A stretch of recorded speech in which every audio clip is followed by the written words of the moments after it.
The February wind cut across the Texas plains like a blade, carrying with it the bitter promise of another freezing night. Sarah Mitchell pulled her threadbare blanket closer around her shoulders, her body racked with violent shivers that had nothing to do with the cold. The fever had been burning through her for 3 days now, and each breath felt like swallowing glass. "Please," she whispered to the empty wagon beside her, though she knew no one was listening anymore.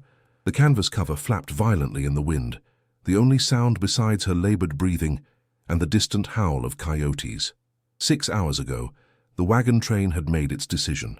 She'd watched through fever-clouded eyes as Captain Morrison approached her wagon, his weathered face etched with what might have been regret. The other families had gathered behind him, the Hendersons, the Coopers, the young Garrett couple with their twin babies. People she'd shared meals with, laughed with, people she'd considered friends during the 4 months since leaving Independence, Missouri. "Sarah," Morrison had said, his voice barely audible over the wind, We can't carry you any further. You're burning up with fever and we're already 2 weeks behind schedule. The passes through the mountains will be snowed in if we don't make better time." She'd tried to speak, to plead, but only a broken whisper emerged. Morrison had left her with a small bag of hardtack, a canteen of water, and her father's old Colt revolver. More mercy than necessity, she realized now. They all knew she wouldn't last long enough to need the food. The irony wasn't lost on her. She'd joined the wagon train after losing everything in the economic panic back east. Her father's general store had failed, her mother had died of consumption, and her fiancé had abandoned their engagement when her family's fortune evaporated. California had represented hope, a chance to start over, maybe find work as a seamstress or teacher in one of the growing towns. Instead, she would die alone on the endless grassland, just another casualty of westward expansion. Sarah forced herself to sit up straighter against the wagon wheel, fighting off another wave of dizziness. The sun was setting, painting the sky in shades of orange and purple that would have been beautiful under different circumstances. Soon it would be dark, and the temperature would drop below freezing. She wouldn't survive another night. A movement in the distance caught her eye. At first, she thought it was just a mirage brought on by the fever, but as she squinted through the gathering dusk, she could make out a figure on horseback, moving slowly across the plain. Her heart hammered against her ribs. Indians? Outlaws? At this point, she wasn't sure it mattered. Death was coming for her regardless. The rider drew closer, and Sarah could see it was a single man on a paint horse, moving with the easy confidence of someone who belonged to this harsh land. As he approached, she caught sight of his long black hair, the dark skin, the traditional clothing of the Comanche. Everything she'd heard about the fierce warriors of the southern plains flooded back to her. Stories of raids, of settlers scalped and tortured, of women carried off never to be seen again. With trembling fingers, she reached for her father's revolver. It felt impossibly heavy in her weakened hands, and she wasn't even sure she had the strength to pull the trigger, but she wouldn't die without trying to defend herself. The warrior stopped his horse about 20 yards away, studying her with dark, intelligent eyes. He was younger than she'd expected, perhaps in his late 20s, with strong, angular features and an aura of quiet power. For a long moment, they simply looked at each other across the divide of culture, language, and circumstance. Then he did something that surprised her. He raised his right hand, palm forward, in what she recognized as a universal gesture of peace. Ayanna had been tracking the wagon train for 2 days, not with hostile intent, but out of curiosity. His hunting party had spotted the slow-moving line of covered wagons from a distance, noting how they struggled across the difficult terrain. The white settlers usually traveled in larger groups with better organization, but this train seemed small and poorly managed, exactly the kind that often met tragedy on the unforgiving plains. He'd expected to find the usual aftermath when he discovered the abandoned wagon, scattered belongings, perhaps a hastily dug grave, the detritus of dreams that couldn't survive the harsh reality of westward migration. What he hadn't expected was to find a young woman barely alive but still breathing, propped against a wagon wheel like she was determined to face death on her own terms. The revolver in her shaking hands didn't concern him. Even if she'd been healthy, he could have disarmed her easily. In her current state, she could barely hold the weapon steady. But there was something in her eyes. Not the wild panic he usually saw in white settlers who encountered his people, but a kind of resigned courage that commanded respect. Ayanna dismounted slowly, keeping his movements deliberate and non-threatening. He could see the fever burning in her face, the telltale flush and glassy eyes that spoke of serious illness. She was dying. That much was clear. The question was what he would do about it. His own people would expect him to ride away. The Comanche had little reason to show mercy to white settlers, who had brought disease, stolen land, and broken every treaty they'd ever made. His father, Chief Charging Bear, had lost 3 sons to cavalry raids. His sister had died in the cholera epidemic brought by a passing wagon train 2 summers ago. By all rights, he should see this woman's abandonment as justice served. But as he looked at her, Ayana found himself thinking of his grandmother's words from his childhood. True strength is not in taking life, but in choosing when to preserve it. The old woman had lived through the early days of white expansion, had seen the worst of both cultures, yet she'd maintained that wisdom and compassion were what separated humans from beasts. "I will not hurt you," he said in careful English, learned from traders and captured settlers over the years. His accent was thick, but the words were clear. The woman's eyes widened in surprise. She hadn't expected him to speak her language. The gun wavered in her grip, and for a moment he thought she might faint from the effort of holding it up. You speak English," she managed, her voice barely a whisper. "Some," Ayana replied, taking another step closer. "You are sick. Fever." She nodded weakly, and the revolver finally slipped from her fingers, falling to the frozen ground with a metallic thud. "They left me," she said, and he could hear the profound hurt beneath the physical pain. "The wagon train. They left me to die." Ayana knelt beside her, close enough now to see the severity of her condition. Her skin was burning hot to the touch, her breathing shallow and rapid. Without intervention, she would be dead before dawn. The practical part of his mind told him to let nature take its course. The compassionate part, the part shaped by his grandmother's teachings, told him something different. He thought of his tribal council, of the heated discussions about the increasing numbers of white settlers crossing their territory. Many of his warriors wanted to drive them all out with violence. Others, like his father, counseled caution and strategic patience. But what would they say if he brought home a white woman? What would they say if he showed mercy to people who had shown none to their own?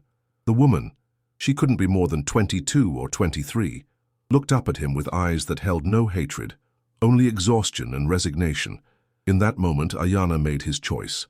"I will take you from this place," he said, already planning the route to the hidden canyon where his people maintained a winter camp. "You will live." She stared at him in disbelief. "Why?" The question hung in the cold air between them, weighted with the history of 2 peoples at war. Ayana considered his answer carefully, knowing that his decision would change both their lives forever. "Because leaving you here changes nothing," he said finally, "but saving you, perhaps that changes everything." The journey to the winter camp took 3 days, and Sarah drifted in and out of consciousness for most of it. She had fragmented memories of being wrapped in warm buffalo robes, of the steady rhythm of the horse's gait, of strong arms holding her secure against a broad chest. Sometimes she dreamed she was back in Missouri, safe in her childhood bed, with her mother bringing her willow bark tea for fever. Other times, the reality of her situation crashed over her like cold water. When she finally awakened fully, she found herself lying on soft furs inside what appeared to be a cave, though the walls seemed too smooth and regular to be entirely natural. Firelight flickered against stone walls decorated with painted symbols she didn't recognize. The air was warm and smelled of sage, wood smoke, and something medicinal she couldn't identify. "You wake," came a familiar voice from the shadows. Sarah turned her head carefully, still feeling weak and disoriented. Ayana sat cross-legged near the fire, working on something with his hands. It looked like he was preparing some kind of plant medicine. He'd removed the heavy winter clothing she remembered from their first encounter, revealing a simple deer-hide shirt that showed the lean, powerful build of a man accustomed to hard living. "Where am I?"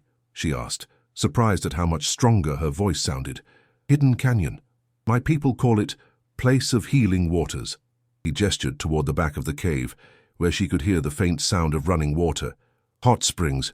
Good medicine for fever." Sarah tried to sit up and immediately felt dizzy. Ayana was beside her in an instant, supporting her with surprising gentleness for such strong hands. "Slow," he cautioned. "Fever broke yesterday, but body still weak. Must eat, drink, rest more." "Yesterday?" Sarah looked around, trying to gauge how much time had passed. How long have I been here? 4 days since I found you. 3 days travel, 1 day here. He helped her settle back against a backrest made of folded furs. Drink this. He offered her a wooden cup filled with a bitter-smelling liquid. Sarah hesitated, then realized she had little choice but to trust him. The medicine tasted terrible, but immediately warmed her stomach and seemed to clear her head. "Thank you," she said simply, meeting his dark eyes. "I never properly thanked you." "You saved my life." Ayana shrugged, as if risking his own safety to rescue a dying stranger was nothing unusual. "My grandmother always say, the spirits put people in our path for reason, sometimes to teach us, sometimes to test us, sometimes to save us from our own darkness." "Your grandmother sounds wise." "Was wise. Died 2 winters past." A shadow crossed his features. "She would have liked you, I think. She always say courage comes in many forms. Taking gun to face death alone, that is courage." Sarah felt heat rise in her cheeks, and not from fever this time. "I was terrified. Being afraid does not mean not having courage, means having courage despite fear." Ayana returned to his position by the fire, resuming his work with the plant medicines. "Tell me your name." "Sarah. Sarah Mitchell." She paused, realizing how little they knew about each other, despite the intimacy of her rescue. "What's your name?" "Your real name, I mean." "Ayana. Means eternal blossom in my language." He smiled slightly at what must have been a surprised expression on her face. "My mother hoped I would bring beauty to world instead of war. Father not so sure about that choice when I was young warrior always fighting. And now, I think maybe she was right. Sometimes most beautiful thing is choosing not to fight." Sarah studied his profile in the firelight. She'd heard so many stories about Comanche warriors, tales of fierce battles, raids on settlements, the legendary horsemen who struck fear into the hearts of settlers across the frontier. But sitting here with Ayana, she saw something different. Intelligence, yes, and undeniable strength, but also a thoughtfulness that challenged everything she'd been told about his people. "Your English is very good," she observed. "Learned from traders, from prisoners. Important to understand enemy, my father always say."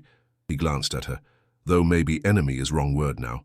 "Are we enemies?" Sarah asked quietly. Ayana was quiet for a long moment, considering. "Your people and my people, yes. We fight for same land, same resources. Your wagon trains bring disease, soldiers, promises that get broken. My warriors raid your settlements, take horses, sometimes take lives." He looked directly at her. "But you and me, here now? I do not think we are enemies." The honesty in his voice stirred something in Sarah's chest. Gratitude, but also something more complex.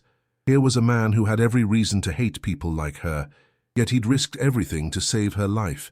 And in doing so, he'd given her something the wagon train never had. "Hope. What happens now?" she asked. "I mean, when I'm strong enough to travel, where will I go?" "That is question I have been thinking about," Ayana admitted. "Cannot take you back to wagon train. They are many days ahead now, maybe already in mountains. Cannot take you to nearest town. Too far, and you still too weak for such journey. And I can't stay here," Sarah finished, understanding the impossible position they were both in. "My people." Ayana hesitated, clearly struggling with how to explain. "They will return to main camp when winter ends. They will have many questions about why I brought white woman here. Some will not understand choice I made. Some will want me dead," Sarah said bluntly. Ayana's jaw tightened. "I will not let harm come to you.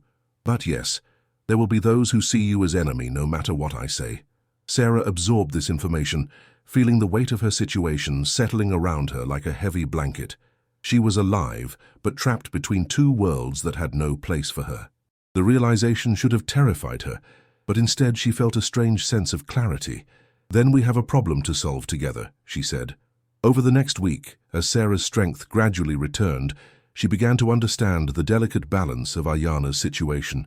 During the day, he taught her about the hidden canyon, showed her the hot springs that had helped heal her fever, the small garden where medicinal plants grew year-round due to the geothermal activity, the ancient pictographs that told the history of his people's connection to this sacred place. "This place is secret," he explained, as they walked along the stream that ran through the canyon floor. "Known only to medicine men and women, used for healing ceremonies and vision quests. I bring you here because I knew you would be safe while you recover." And because your people wouldn't think to look for you here, Sarah added, beginning to understand the depth of the risk he'd taken. Ayana nodded gravely. My hunting party thinks I am tracking elk in northern valleys. When I return, I must have story that explains my absence. Sarah watched him as he knelt to examine some tracks in the soft earth beside the stream. Rabbit, from what she could tell. His movements were economical and precise. Speaking of a lifetime spent reading the subtle language of the wilderness, she'd grown stronger each day under his care, and with strength had come an uncomfortable awareness of the man who'd saved her. It wasn't just his obvious physical capability, though that was certainly part of it. Ayana moved through the world with a confidence she'd rarely seen in the men back east, men who seemed always to be proving themselves, always worried about their standing in society's complex hierarchy. There was no pretense about Ayana, no artifice. He was simply completely himself. Sarah, he said, interrupting her thoughts, there is something we must discuss. The seriousness in his tone made her stomach clench with anxiety. What is it? Scout from my band passed through yesterday while you were resting. He did not see me, but I overheard him speaking to his horse, habit of men who travel alone too much. Ayana's expression was troubled. Main camp is asking questions about my absence. My father grows concerned. How long before they come looking? Perhaps 1 week, maybe less. Ayana met her eyes. We must decide what to do with you before then. Sarah felt the familiar weight of uncertainty settling over her. In the cocoon of the hidden canyon, it had been easy to forget the impossibility of her situation, but reality was closing in, forcing decisions neither of them wanted to make. What are my options? She asked, though she suspected she already knew. I could take you east, toward Austin or San Antonio. Long journey, dangerous, but there are settlements where you could find work, maybe start new life. Ayana paused, clearly reluctant to continue. Or I could take you to my people. Tell them I found you dying and chose to show mercy. Ask them to accept you under protection of my family. Sarah stared at him. Would that work? Maybe. My father is chief and he trusts my judgment. But there would be conditions. You would have to live as Comanche woman, learn our ways, prove your loyalty. And there would always be some who see you as threat, who wait for excuse to— He didn't finish the sentence. To kill me, Sarah said quietly. I would not let that happen. You can't watch me every moment for the rest of my life, Ayana. They walked in silence for several minutes, the weight of the impossible choice hanging between them. Finally, Sarah spoke again. There's a third option, isn't there? Ayana stopped walking and turned to face her. What do you mean? You could leave me here. Tell your people you never found anything, that the hunting was poor and you decided to explore new territory. I could stay in the canyon, live off the land, maybe eventually make my way to a settlement when I'm strong enough. You would die, Ayana said flatly. Winter here is harsh, even with hot springs. And you do not know this country, do not know how to find food, avoid dangers. You would not survive 1 month alone, but you would be safe. Your people would never question your story, and you wouldn't have to choose between your loyalty to them and— She trailed off, unsure how to finish. And what? Sarah felt heat rise in her cheeks. And whatever this is between us. The words hung in the air like smoke from their morning fire. Ayana's expression became unreadable, but Sarah caught a flicker of something in his dark eyes, surprise, perhaps, or recognition. You feel it too, she said, not really a question. Sarah, Ayana's voice carried a warning. I know it's impossible. I know there's no future in it, but I'm not imagining this, am I? The way you look at me sometimes, the way you— She stopped, suddenly feeling foolish and exposed. Ayana was quiet for so long that Sarah began to think she'd made a terrible mistake. Then he reached out and gently touched her face, his calloused fingers tracing the line of her cheek. In my language, we have word. Takoda means friend to all, but deeper than friend means someone who sees through surface to heart beneath, someone who understands without need for many words. His thumb brushed across her cheekbone. I think maybe you are my Takoda, Sarah Mitchell. The tenderness in his voice made her breath catch. Ayana, but you are right. Is impossible thing. My people, your people, they would never accept such connection, would see it as betrayal, as weakness. Sarah leaned into his touch, closing her eyes against the pain of wanting something she couldn't have. So what do? We choose survival, Ayana said, though his voice lacked conviction. For both of us. When Sarah opened her eyes, She saw her own conflict reflected in his face, the battle between desire and duty, between the heart and the head. In that moment, she realized their week of healing in the hidden canyon was ending, and the real test of their courage was just beginning. The morning Ayana's hunting party found them, Sarah was gathering medicinal roots by the stream while he checked snares in the upper canyon. She heard the horses before she saw them, 3 riders picking their way carefully down the narrow trail that led to the hidden sanctuary. Her heart hammered against her ribs as she recognized the inevitable had arrived. The lead rider was older than Ayana, with graying hair braided with feathers and the bearing of a man accustomed to command. Behind him rode 2 younger warriors, their faces painted for war, hands resting casually on their weapons. Sarah forced herself to remain calm, to show no fear as they approached. Everything Ayana had taught her about Comanche culture emphasized that strength was respected above all else. "Where is my son?" the older man asked in accented English, his dark eyes taking in every detail of the camp. The carefully banked fire, the makeshift shelter, the obvious signs that 2 people had been living here for days. "He went to check snares," Sarah replied, gesturing toward the upper canyon. "He should return soon." The chief, for she had no doubt this was Charging Bear, dismounted with fluid grace despite his years. The 2 younger warriors remained mounted, clearly prepared to ride down any attempt at escape, though where Sarah could possibly run in this isolated canyon was unclear. "You are the white woman my son found dying on the plains," Charging Bear said. It wasn't a question. "Yes, and he brought you here to the sacred healing place instead of leaving you for the buzzards as you deserved." Sarah met his challenging gaze steadily. "He showed mercy when my own people showed none." Something flickered in the chief's eyes, surprise perhaps at her directness. "Mercy," he repeated as if tasting the word. "Interesting choice of words. Do you know what mercy has cost us, white woman? Do you know how many of my people died from diseases brought by wagon trains like yours? How many promises your government has broken?" "I know some of it," Sarah said quietly, "and I know that I bear responsibility for the actions of my people, just as they bear responsibility for mine. But I also know that your son chose to judge me as an individual, not as a representative of all white settlers. Perhaps that kind of wisdom is what's needed if our peoples are ever going to find peace." Charging Bear studied her for a long moment.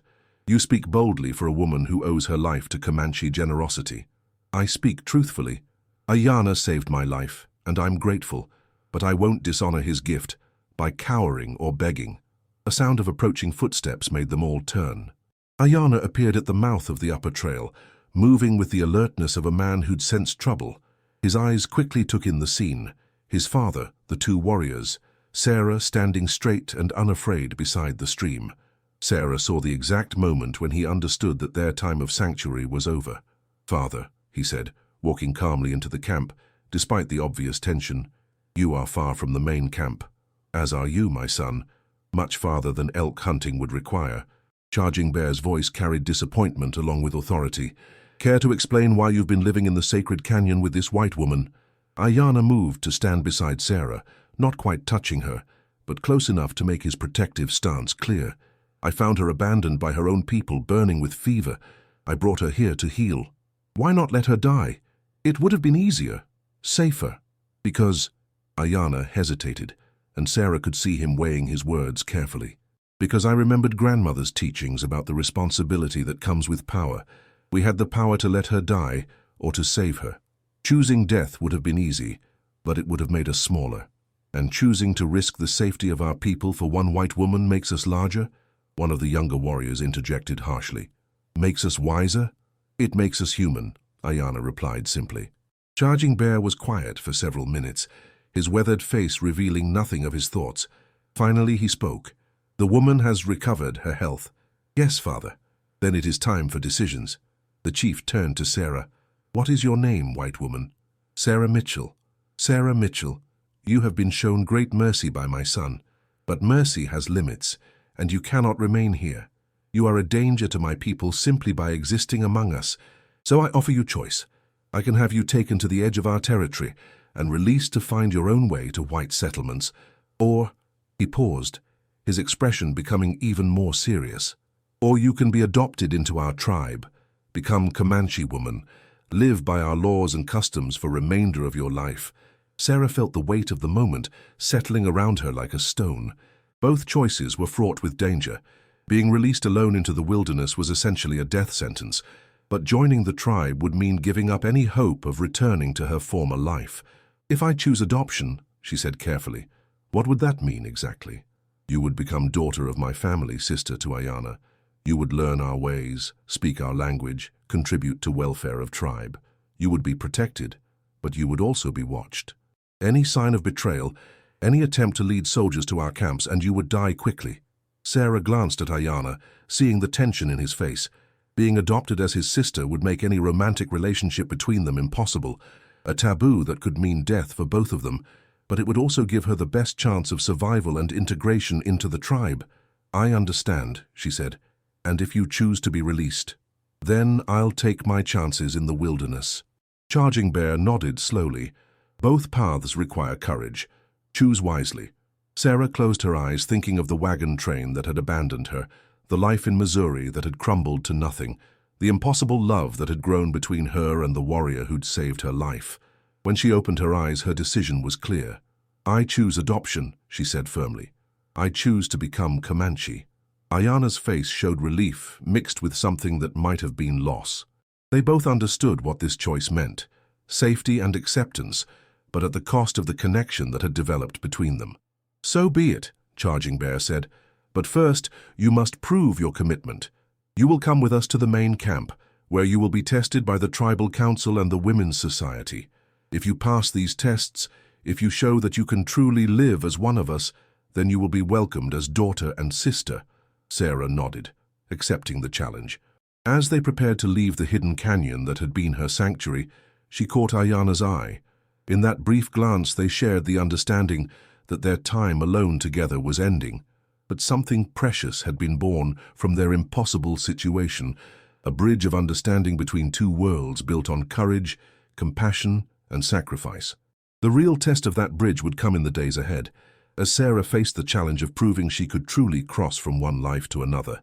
But as she mounted the gentle mare Ayana had brought for her and followed the small party out of the canyon, she carried with her something she'd never expected to find on the harsh frontier: hope for a future she was strong enough to build, one choice at a time.